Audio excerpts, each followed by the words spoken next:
the people, first of all, how we met Tommy, because it's a crazy story for those who haven't heard. So just for a lot of you guys who may or may not know us, I am Krystal Polite, and this is my lovely husband, Dedric Polite. We are serial entrepreneurs, and this is our bi-weekly webinar that we do, bringing you guys 7 streams, different entrepreneurial businesses. Yes. So who we have today is actually my cousin, Tommy Holt. So just to let you guys know how we met Tommy, we were actually at a meetup in Winston-Salem that Max Maxwell was having. How long ago was that? Like, it's like 2 years now. Yeah, about 2 years ago. 2 years, almost 2 years. And we were literally, we were both at the front because we were speaking at the meetup. So he said his last name when Max introduced him. Max said, you know, my boy Tommy Holt from Atlanta, from Georgia. And I was like, oh, okay. So I asked Tommy, I said, oh, Holt. I said, where are you from? And he was like, oh, I'm in Georgia. He's like, but my family is from, and he said, this small town in North Carolina. And immediately my eyes was like, I was like, wait, what? I was like, are you serious? He was like, yeah. It's about 300 people in this town. And 2 stoplight town. It is literally where I'm a Holt originally. My mom is a Holt. So when he said the town, I was like, that's where my family's from. So then he was like, really? So right after the meetup, we started talking, and we immediately just started saying, he was like, yeah, we have a family reunion here, this graveyard. I'm like, that's the same one, our family, where our reunion. And he's like, what? So then we exchanged numbers and started texting the family members, names and information. And my mother was like, you know, she had texted her aunt or someone. She was like, yeah, that's your his great grandfather is like my great grandmother's brother. So crazy. So it was literally literally family. This is why you got to go to these meetups, guys, because you never know. So let me do a quick intro, guys, and then we're going to let Tommy jump into it. So Tommy Holt, he's an entrepreneur. He's a real estate investor. He's a former police officer. He was a former SWAT team. So he was kicking down doors, taking names. He wasn't just on the donut patrol. No donut patrol, man. Former military. Yep. And Tommy got his wake-up call when they hit him with a 25% pay reduction. So that was his wake-up call. And we all have that wake-up call that really pushes into entrepreneurship. I know a lot of folks right now with this whole coronavirus pandemic that's going on, it's a lot of people's wake-up calls. There's no such thing as job security anymore. Anything can happen and that job can be gone tomorrow. So that's why we're bringing you guys this 7 stream series to show you and expose you to different ways to make money.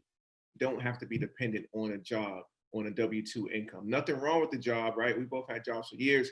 We were able to quit our jobs in corporate America through real estate investing and being entrepreneurs. But we're here to talk to you about Airbnb, right? Airbnb. Some of you guys have heard of it. Some of you may have not heard of Airbnb. Some of you may have some rentals. Some may have several. But Tommy's here to break down the game on Airbnb, how to make it work for you. So without further ado, we'll hand it over to Mr. Holt. Appreciate it, man. Thank you so much for that introduction. And glad to be here. As you guys both know, man, I love talking about this stuff. I'm working on having a couple more streams of income. Currently, my 3 are real estate, which is obviously wholesaling, the Airbnb, and actually having an online platform that can teach this stuff, right?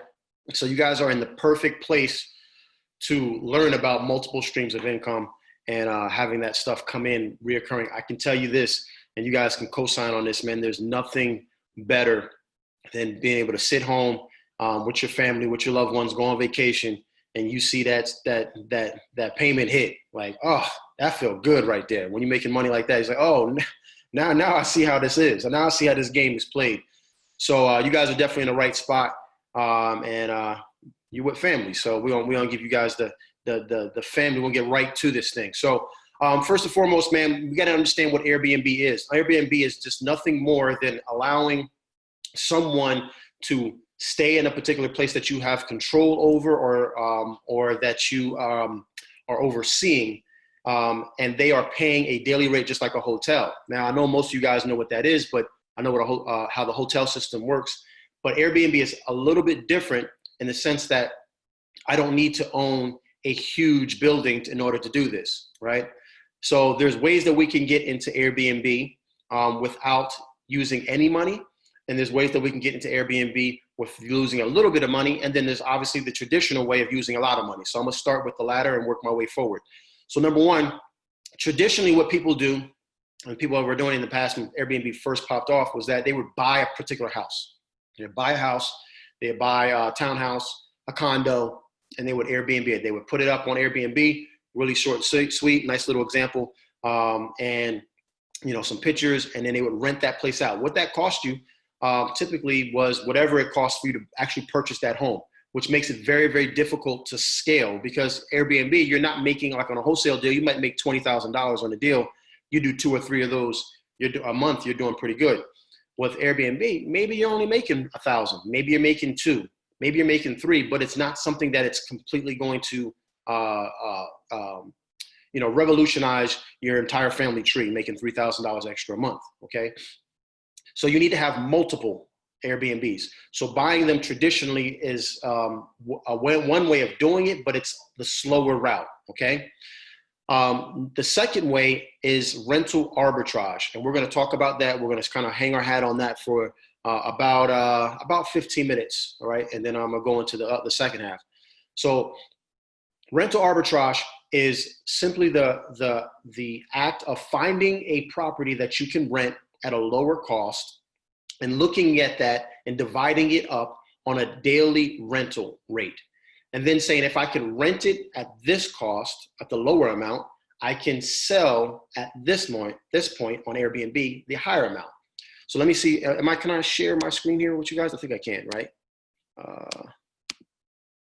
Cool. You guys can see my screen, correct? The whiteboard? Okay, perfect. Yeah, we can see it. So let's just say, we're looking for a place, and we found a place that's $1,000 per month, right? For rent. Let me move this out of the way here. All right, cool. And we'll just take out our calculators. You guys can follow along here with me. So $1,000, right? We're gonna break this up into 30 days. So divided by 30, it's $33.33. So really, let's just call it up to $34. All right. So for $34 per day, right? $34 per day, I am getting this particular piece of property. Now, what I need to do is figure out, can I rent this for greater than $34 a day on Airbnb? This is the low side, right? And on the high side is Airbnb. Can I rent this for probably somewhere around $50 to $60 per day, okay? If I can do this, then that might be a good Airbnb to get into. So if I can rent this for, let's say, $60 per day on Airbnb, right? And then I can times that by 20. What does that give me, right? So 60 times 20 is going to be 1,200, all right? So if I can do this, $60 a day on Airbnb times 20 days, that's 1,200. Now we have to understand what is the cost that comes into doing it on the rental arbitrage way. On rental arbitrage, basically arbitrage, all it means is finding something for a lower point and selling it for a higher point, getting it under contract to rent at a lower point and selling it on a daily rate at a higher point. That's all arbitrage is. But is there enough space in this particular property, in this particular example, to make it work? We're going to go over why I chose 20 days. We're going to go over all that stuff, okay? So this is at the purest level, it's just finding something for rent at a lower rate, selling it at a higher rate on a daily rate. We also need to, let me clear all this out. We also need to account in for our operating expenses. So operating expenses, we have obviously rent, we're going to have water, we're going to have electrical, okay? You're going to have insurance. You're going to have internet, right? So these are the things that we're going to have typically in our Airbnb that we're going to have to pay on a monthly basis. So leading with our example of rent being $1,000, okay? We're going to group all these. Typically what I do is I group all of this depending on how big the house is. $1,000 house in my particular area, I'm going to pretty much know that I'm going to be around $400. Something bigger, depending on where you're at in the country, and you know what type of utilities. Maybe you might have. I'm sorry, I have to add in gas to this too as well. Maybe you have gas. Maybe like Dedric and Krystal, you guys have a property up in Massachusetts where your gas bill is a lot during the winter. Okay, so but let's just call this $400. Okay. So about $400, you're gonna rent this out, okay? Or you're gonna have these operating costs, okay?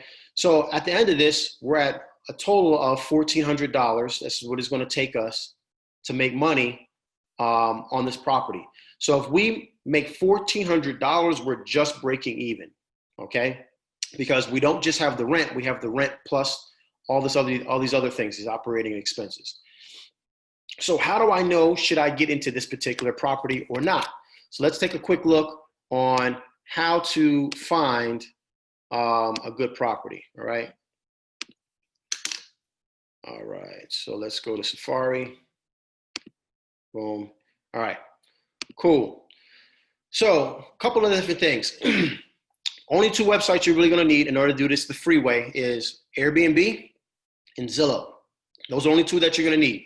Okay, what I want to do is I want to go on Airbnb and when I look at where, I'm just picking Atlanta because that's kind of close where I'm at, where are people renting their house out consistently and making money?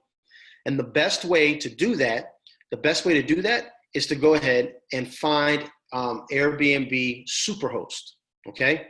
So I don't want you to pick on any dates in the beginning. I want you to keep that open, just only pick on your location. So you would type in, like I did, Atlanta, okay?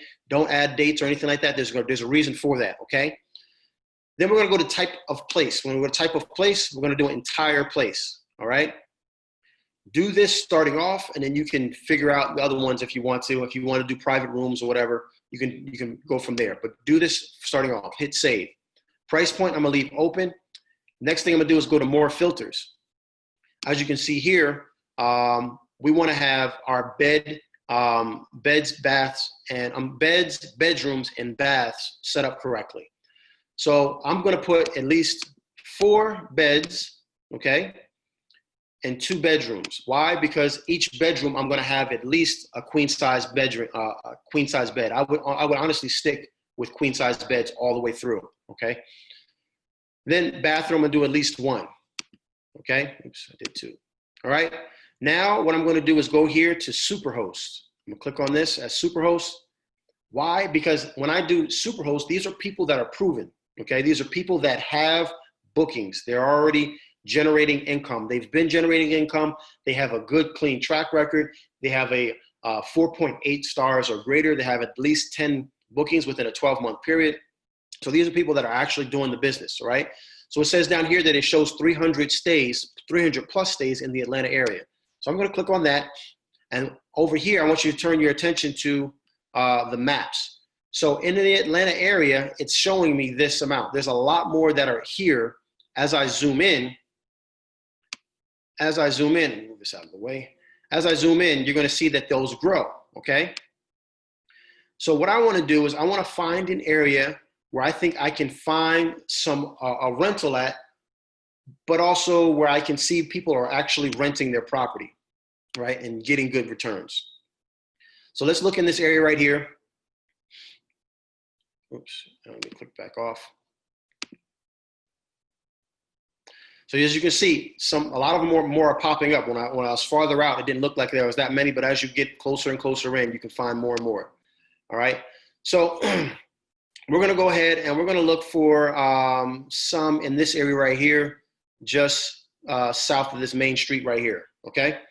So we got one here for 90, got one for 55, 99, 149, 89, 100, all in this price point. This is what I want you to make sure that you understand. Do not cherry pick these, okay? There's a reason why this one is 25 and this one is, 155, okay? So we need to make sure that we're not trying to fudge the numbers. If you do that, you're gonna bite yourself in the butt, okay?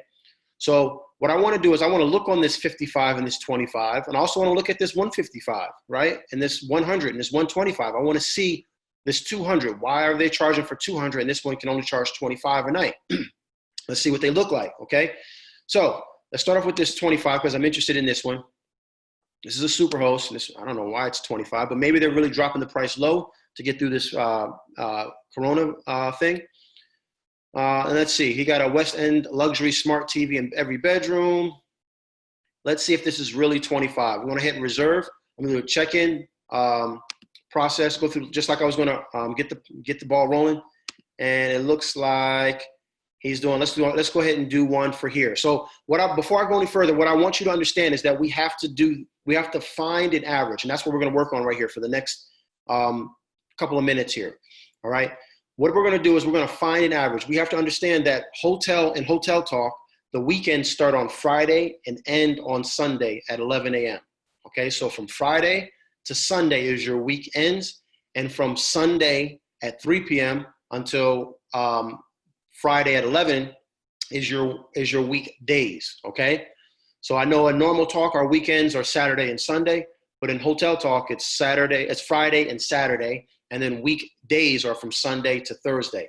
So I want to see what it's going to cost for me to stay here on May 15th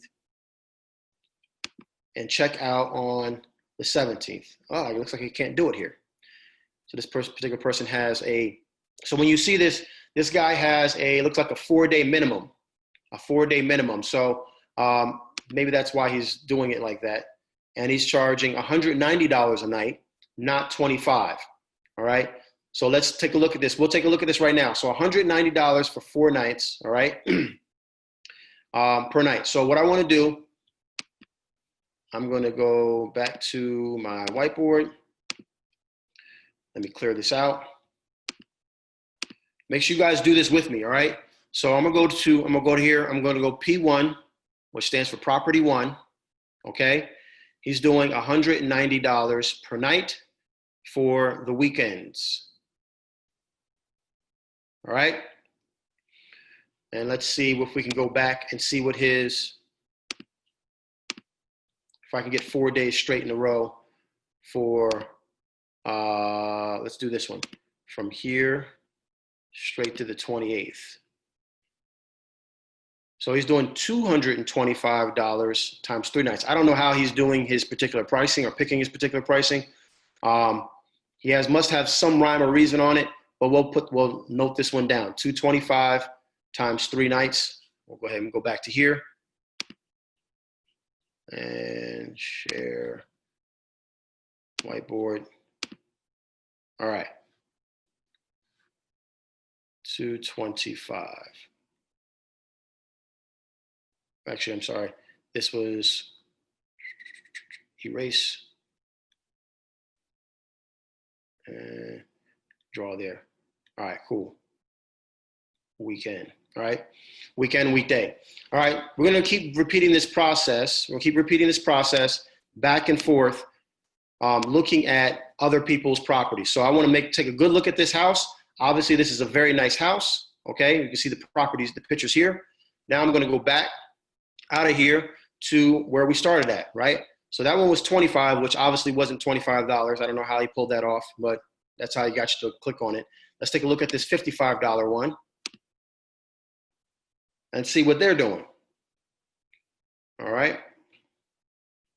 Check availability. Again, I want to check in. I want to try to find a weekend. So check in on Friday and check out. This one allows me to check out on Sunday. What are they charging? They are charging $55 a night, all right? So I'm gonna take this one, I'm gonna write this one down. All right, so what I'm basically doing, and I'm gonna kind of speed up this process. As you can see, this would be property 2, okay? And my weekend price, they put down 55, okay? And let's just say, because I don't want to keep boring you guys going back and forth, let's just say their weekend price was, typically it's lower than the weekend. The weekdays are typically a lower rate than the weekends. So let's just say this one was, 49, all right? And I'm gonna do away with this one right here because it doesn't really, he might just be pricing it too high because he doesn't want people in there. I know people do that instead of just taking it off.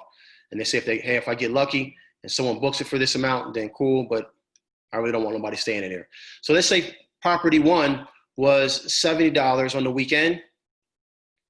And then property for the weekday, it was 62 on the weekday, right? And I'm just gonna put in another property here, property three. I think I saw one that was like $90 for the weekend, and then we'll do 77 for the weekdays. So all we're doing is separating these two, and then we're going to figure out an average, all right? So let's just do that real quick. $70, 70 plus 55 plus 90 equals $215, right? So $215, and then we got to divide that because we have three different subject properties, right? Three different properties, one, property two, property three. So divided by three, we're getting $71.66. We'll just call it $72 per night, all right? And this is a weekend. So this is our average, what our average weekend rate is in this particular neighborhood. Let's do the same thing for the weekdays. So we got 62 plus 49 plus 77 equals $188. Divide that by three. We got $62.66. We'll just round that up to three, $63 per night. Okay, so this is for the weekdays. All right, so remember I said we got a total of 20 days. This is why you want to understand this. You want to make sure that you want to be able to make your money back and then some based off of a 20-day calendar, okay? Because if you do that, you have a very, very good chance of that property being a winning property, okay? How that 20 days is broken down in, your weekends are typically always going to get rented, all right? Your weekends are going to get rented. Your Friday and Saturday, checking out Sunday are going to get rented. And there's typically 4 weeks in a week, 4 weeks in a month. So that's 8 weekend rentals, right? Friday, Saturday, Friday, Saturday, Friday, Saturday, Friday, Saturday, okay? So a total of 8 days. And what did we say that where our weekend rates are? They're on average $72 in this particular neighborhood. So we're going to take 8 times 72, and we're going to figure out what our projections will be for that particular area. So 8 times 72, $576. I hate when I do that. 576, okay? Now, 8 days out of a total of 20, right, leaves what? 12 days. Those 12 days are going to be our weekday stays. So we're going to do 12 times what we said it was going to be, which is $63 per night times 63. So 12 times 63, and that equals 756, okay? So 756. So we're going to do 756 plus the weekend price of 576. That's going to give us a total of $1,332. All right. So what I found here is over, if I can, I normally get my weekends rented. My weekdays, if I can get 12 out of the remaining rented, I should be able to make $1,332. Now, I don't know if that's good enough for this neighborhood or not, okay? But I do know that at 20 days, what I have left over is an additional 10.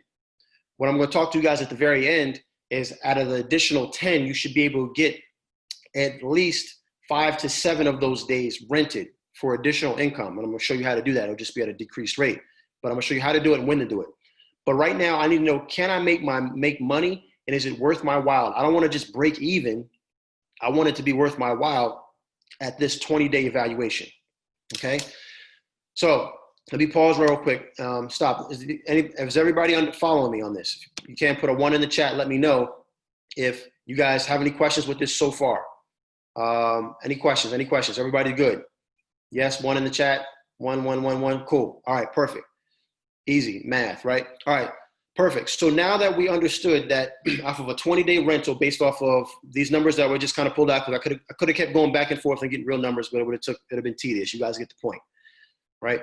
So now I want to go ahead and I want to go to the second website that I told you that we need, and that is Zillow, right? So on Zillow, what I need to know is, in that area where I was just searching, can I find a place to rent that makes sense? Okay. So here I am. And what I want you guys to do, you're going to have both of these up. Okay. Let me slide this over here. You're going to have both of these up, and you're going to kind of go back and forth on Airbnb and on Zillow. But before we do that, we need to get a couple of things set up. So obviously we have the city that we're looking for. It could be anywhere USA. Next thing we're going to get rid of this for sale, and we're only going to look for rent. Okay, only looking for rent. I'm hit done. Price point, I want minimum to maximum. I want to see the whole gamut. I want to see everything available. Okay. Beds and baths. What did I put in Airbnb? I put a minimum of 2 bedrooms, right? 2 bedrooms and a minimum of 1 bath, right? Hit done. Home type, it's going to depend on where you're at in the country. If you are in the middle of Manhattan, then you're probably going to keep condos and apartments, right? But in this particular area, you got to know your area. I'm looking for houses, all right? So I'm going to do this, and I'll keep townhouses as long as they don't have an HOA. Reason why I don't want an HOA, because a lot of HOAs frown upon Airbnbs, and they can give you a little bit of grief, okay? So now I don't know if our numbers are going to make sense or not for this particular one, but this is a good way either way, all right? And then for more, I won't have anything all the way down. And days on Zillow, I want 90. There we go. 90 days and hit done, okay? So what I've asked Zillow to do, I said, hey, Zillow, show me houses in Atlanta that are for rent, that are any price, I don't care, that are at least a 2-bedroom, 1 bath. They need to be a house or a townhouse, and they need to be on the market. They have been on the market for 90 days, okay? I want to see what properties are out there for me to rent that are available, okay? Now, if you're not really familiar with the neighborhood, you're going to have to go back and forth. I'm going to show you that real quick. All you're going to do is go from here. Remember the area that we were in, right here. We're in this area right here. You're going to have to, let's see, we're going to zoom out. So what I do is I like to find, this is why you can do this in any particular neighborhood, anywhere across the country, right? I zoom out until I see major like roadways. So we got right here, we got 20 going across right here. You guys see that? And I got 75. And then I got this street right here. It looks like it's 29. It says 29 right here. All right.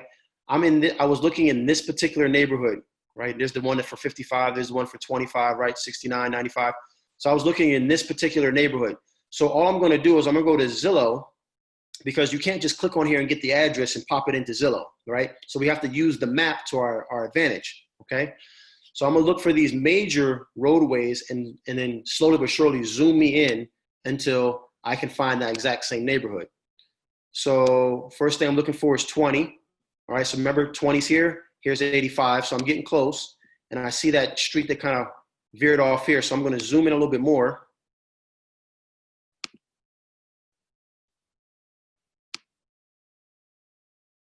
And here we are, okay? Here's 29, like I showed you before, and here's that area. So now that I'm in this area, all I'm going to do, I'm going to remove boundary, and I'm going to draw it. So I just want basically from here all the way around. 29 is going to be my boundary. I'm going to come up, boom, and I'm done. I'm going to hit apply, okay?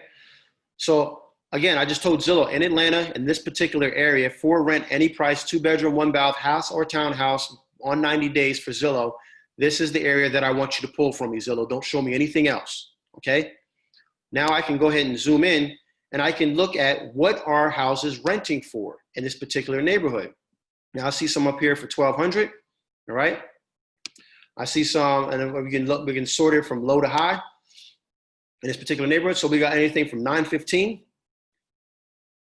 on up to over 2,000, right? 2,300. So what I need to figure out, I need to find a house that I can take pictures of that look like something like maybe this, right? So we got to compare apples to apples, right? Some of those houses are really, really nice houses. I can't be in something that looks trashy and ask for the same price point. But all I want to do is I want to go ahead and find a simple home. This one looks like it's probably a halfway decent home, right? It looks pretty clean. Nothing crazy so far. It's not like it has a, Olympic-sized pool in the background or anything in the backyard or anything like that. Basic stuff. Nice house, clean, white, bright, right? So now that I see a house like this, and I say, okay, that was one of those houses that are on my list. Let me see if I can find a house in here for rent that looks similar to this. All right, this one has one photo, so it probably doesn't have, it's not something that good. So let's take a look at this one right here. All I'm going to do at this point, and this is just kind of the tedious part, this one has hardwood floors on it. Basic kitchen, nothing, ugly bathroom. But it's something that you can make look nice. Okay, something that you could probably make look nice, especially with nice photos. Okay, not going to be the dream one, but hey, it's $1,100, right? All I'm going to do is go through this process until I find something that, number one, I want to make a move on, right? And I can call them very easily. The part that I love about this is that it's so simple to do. Like this one right here looks like a pretty decent one, right? Got the stainless steel kitchen, decent kitchen. I would go ahead and write this one down, okay? And all you're going to do is this. You're going to go ahead and find the phone number, which is right here, Granville Property Management. The number is right here. You don't have to skip trace anything. Super simple. I'm going to call this individual, and I'm going to say, hey, my name is Tommy. Is your property on 1333 Womack Avenue in East Point, is that property still available? They're going to say yes or no. If they say yes, I'm going to say, great. Well, listen, I'd love to come by and see it, but I want to talk to you and let you know what we're looking for to see if it suits the needs of your client. Why do I say that? Because they are a property management team, and so they are not the ones that have the final say. So it's their own, the owner of the property. And so what I like to do is like to give them the what's in it for them. Hey, we're looking to pay rent on time on the 1st, every single month, electronic automatic draft, have your property cleaned 2 or 3 times per week, less wear and tear on the property, less maintenance on your end. We're taking care of all the maintenance. So even from a property management standpoint, you don't have to worry about that. And just to let you know, what we're doing is we're running a commercial leasing business. And we'd like to see if your client would be interested in doing business with us. And you want to give that to them up front, because you don't want to go ahead and waste your time going out scheduling an appointment, because you know they want to rent it, right? You don't want to waste your time going and scheduling an appointment with someone who's completely against doing commercial leasing. So what we'll do is we'll go ahead and get that out the way up front, and I'll make this call, right? I'll put this onto my list, and I'll go ahead and make that call. Next, and all I'm going to do from this point on, I'm just going to go straight down this list, right? But let's just use this one, 1,200 for 1,200. Let's just see if this makes sense for us, right? Let's just say this particular person says, yes, we want to do it. We want to move forward with it. What I'll do here is, boom, we'll go here. We'll go back to our numbers, right? Because everything is based off of numbers. We don't make any decisions based off of emotion. It's all numbers. So we've done our math here, and we've said that we can, out of 20 days, we can comfortably feel like we can make $1,332. Does that make sense for us? Do you guys think, does that make sense? If we have this house on 1333 Womack, and 1333 Womack has a $1,200 a month rent. How many of you guys, put into the chat, how many of you guys think that this makes sense at $1,332? Mind you, we still have an extra 10 days of rental. So does it make sense at $1,332 if we have to pay $1,200 in rent? Let me see. Do we have anything in the chat? What do you guys think? No. Good. Perfect. You guys are smart. No, it doesn't make any sense. It doesn't make any sense because I still have to do what? Remember I told you guys about the operating expenses, right? We have about $400 in operating expense that we need to take care of. So it's not just 1,200, it's 1,200 plus 400, right? So at that price point, we can't do anything with this, right? This $1,600. So we're not even going to break even based off of the 20. So there's no way that this is a good deal for us, okay? You're going to repeat this process until you find the right area, the right neighborhood that has the good rental, daily rental from your landlord ratio that matches up with the good daily rental to your Airbnb. Right? We got to find that right ratio. We can't just jump into any property. We got to make sure that whatever property we get into is the right property, is going to be profitable. Okay. So I'll spend a lot of time on that. I want to open this up, see if anybody have any questions on that particular topic, on that particular process right there. Because once you understand that, the co-hosting side it makes it a lot easier. Nothing? Okay, cool. All right. So, do we have a question? No. Okay. All right. Perfect. All right. Perfect. So, if you understand that as a co-host, if you can do that type of math, as becoming a co-host is easy. All right. How do you use your credit? How do you use my credit for what? To get into the properties? We're not using our credit at all to get into the properties. So you have to, if you can, just kind of explain that question a little more, and then I can go into detail on it. But I'm not using my credit at all to get into the property, okay? So what we're gonna do here is gonna transition. That was rental arbitrage. Co-hosting is using that process, okay, to find out which properties would be more profitable for you to invest your time in, okay? Now, here's the thing with co-hosting.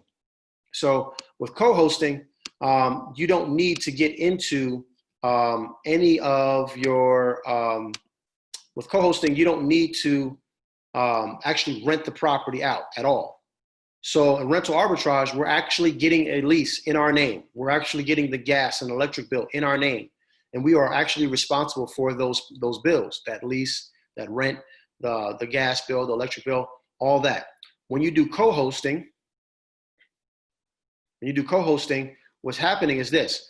I'm going to find a individual, whether or not they are a landlord and want to do Airbnbs but just don't know how, or whether or not they are already doing Airbnb and don't want to deal with the day-to-day hassle of going back and forth with clients, with customers, right? So either way, you can co-hosting. And essentially what co-hosting is what property management is to rentals.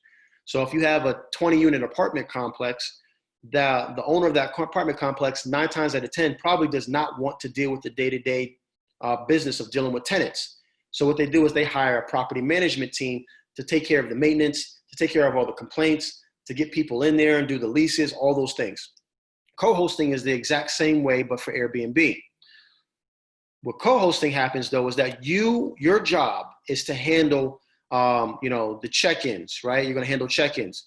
You're going to handle you're going to handle, setting up the cleanings, whether or not you're doing them yourself or you're scheduling them. I would say I would definitely go with the latter, right? You're going to deal with any maintenance, right? You're going to do any maintenance issues. You're going to deal with pricing, right? So all these things you do in a rental arbitrage matter, but now you're doing it on behalf of someone else. Rental arbitrage, you're doing it for you, okay? Co-hosting, you're going to do it on behalf of someone else. And because you're handling all of this stuff, what they're going to do is they're going to pay you anywhere between 20 to 30% of their gross profit, okay? So let's just say it's 20%, okay? Let's say it's 20% and they are making, let's just say they're making $2,500 per month in Airbnb profit, right? Now that's gross, right? Because there is no rent for them to pay because they're the landlord, right? So they're not paying themselves rent. They probably have their mortgage or maybe they own the property free and clear, But you get it, so it's renting out and it's making $2,500 per month. You're going to take 20% of that right off the top, right? Which is $500. Okay. So you're going to make $500 just to co-host this thing, or basically as a manager. You're managing this whole process here. Okay. In order to find the best properties to do this, you have to do everything that I showed you on that front end. That's why I went over that process first, because you need to understand, okay, what are my potential profits on this, right? Do I want to waste and spend a lot of time, doing the check-ins, making sure that the guests are getting in, answering guest questions, all those type of things, right? Making sure the cleaners are cleaning the house properly, doing spot checks, either going out there and restocking or having someone else restock it. If you do it the way I show you how to do it, you have someone restock it for you. But understanding that stuff, you need to know, you need to be able to provide value to the people that you're running this property for, and let them know, hey, your projected profit should be about $2,500 a month. What is your mortgage? Oh, it's only $750. Okay, we're gonna add about $400 for about running it. Oh, okay, so you should be in the profit. You should make some pretty decent money without having to actually spend any of your time, okay? So co-hosting is basically managing it. I'm gonna write it up here. So we got rental arbitrage, and I'm not gonna try to spell that, right? And then we got co-hosting, okay? So on this side, we have a lease and we have utilities that are in our name. Okay. So we're paying for all this stuff. So these are probably the downside things of them, right? That we're responsible for these bills, right? The upside is that when you find the one that has the good ratio of rent to Airbnb rent ratio, where I can get it rented for a decent amount of price, but I can make a lot of money on the Airbnb side, the upside to this thing is that you make more money. You make more on this side because you should be profiting a minimum of $1,000 per property. Okay, minimum. Okay, co-hosting typically what it is that you don't have the downside is that you're not in as much control. Okay, so you have less control of that listing because you are not the actual host. You are just co-hosting with them, meaning that the owner of the property is in control. They're relinquishing control to you for a certain amount of time. Normally it's month to month. Okay, that's the other downside, is that this is normally month to month. Okay. So this is the downside of co-hosting here, right?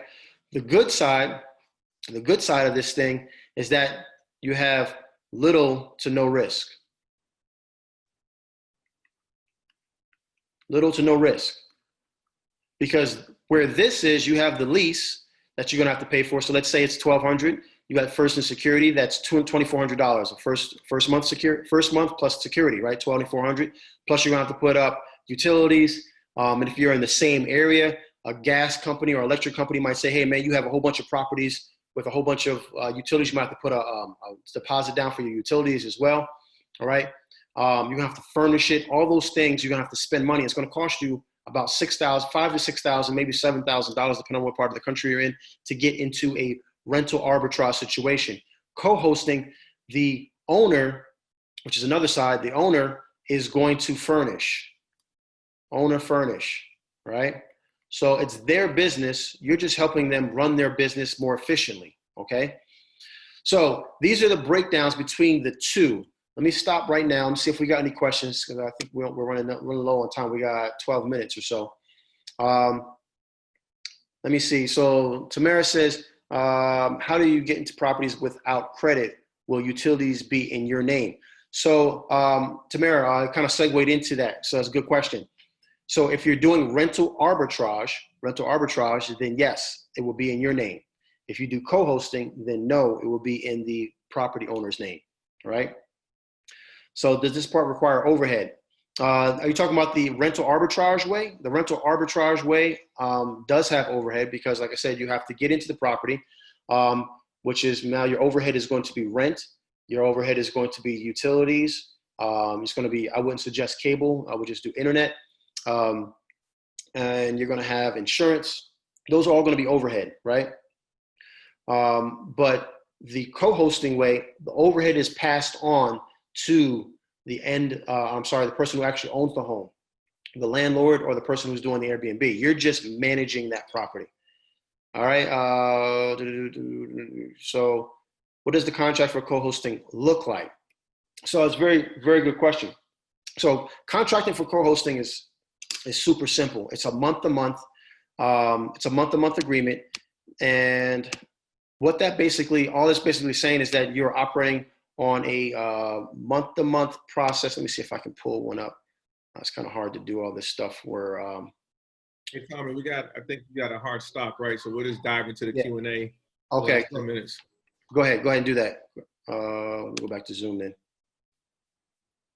Why are you guys so small? There we go. All right, cool. Yeah, so that's what I was doing. So the co-hosting one, so real quick, yes, you're going to go over the overarching things is that basically the address of the property, who you're contracting with, what your percentage is that you can work your way out, somewhere between 20 to 30, 20 to 30%, who's handling what, who's handling the cleaning, who's handling the maintenance, at what point do they cut in and cut out. So I'll do a maintenance up to $500. So we'll handle maintenance up to $500. It's in our best interest to hurry up and get the property turned over. I don't want to have to worry about the landlord taking 2 weeks to get the water heater replaced, right? So I'll handle some of that stuff up to a certain amount. How many properties can you or a co-host handle at once effectively? So when you start to get past, I'd say probably about 5 to 6 properties, you really want to have other people on your team. So you can use something called porterly or guestly. They can handle the communication between between your guest. So the guest, it'll look like they're actually messaging you, but they're really messaging a virtual assistant. Okay, there's a company called Guestly that does that, and also porterly. They also do those. So once you get past a certain amount, you're going to want to probably start to employ some of those people. I definitely would always suggest that you find professional cleaners. You don't want to get stuck doing that. You can spend your time doing those other things. How is COVID situation affecting Airbnb business? That's a good question, Don. It sucks, right? But on a rental basis, on a daily rental basis. But what I will tell you is that there's less people, less competition trying to get into Airbnbs. And then if you know how to do this, this is where I'm changing the strategy to just only do co-hosting.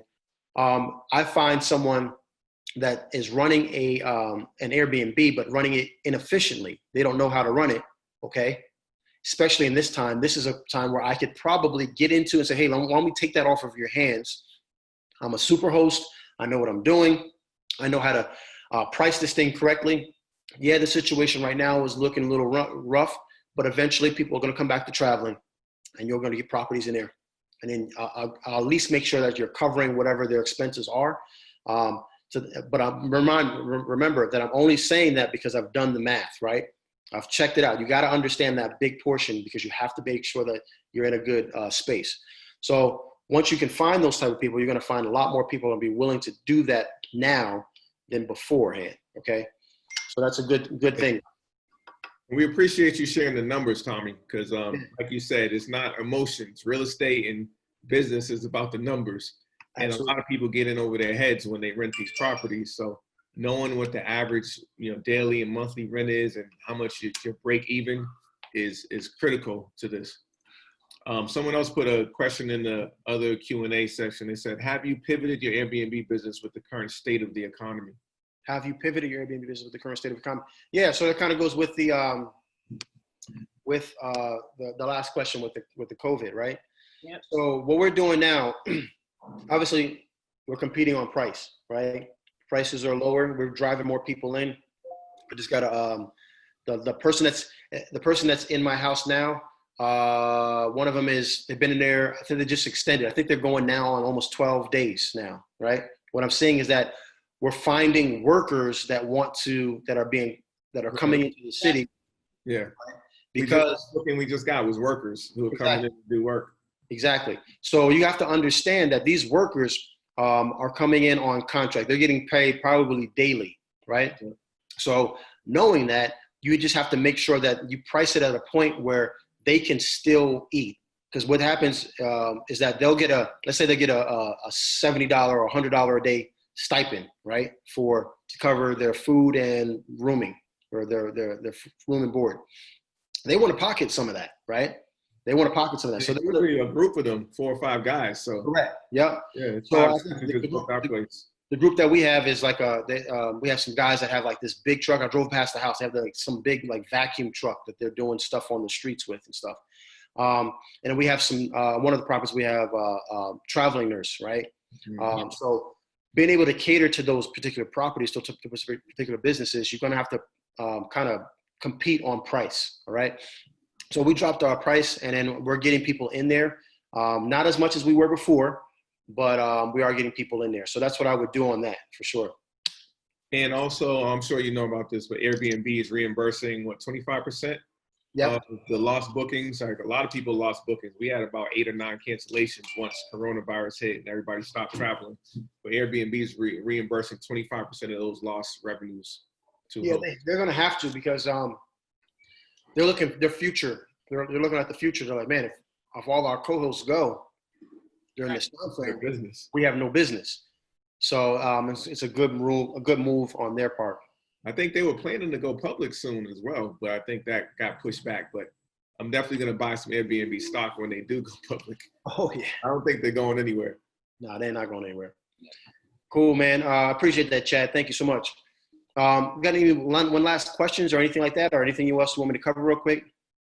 Any other questions, guys? Tommy, we definitely appreciate you jumping on. Tommy actually has his weekly webinar you do too? We do them Sunday and so twice a week. Sunday and tell people how they can contact you. So yeah, appreciate that. Yeah, definitely you can follow us or me on IG and put it in the chat here. Follow me on IG. And honestly, actually, I want to talk real quick. We're doing, let me see, Recession to Blessing. If you guys heard us talking about it, follow that page as well, Recession to Blessing. Every day, starting April 10th, we're giving away something new for the next 20 days. And then the last day, one grand prize winner is getting everything and $2,000. So they're getting over $100,000 worth of courses and calls, and because there's a lot of different people that are in it. Actually, one of the guys that's coming on my coaching call here in a couple seconds. He does a lot of creative stuff. He's giving away his thing. He talks about capturing LLCs and a whole bunch of crazy things that he does. So definitely make sure that you guys go to Recession to Blessing. Just click the link and it'll explain it, how to get into the program or how to get into the contest. And then you can obviously follow me on Tommy Holt Jr. at Instagram.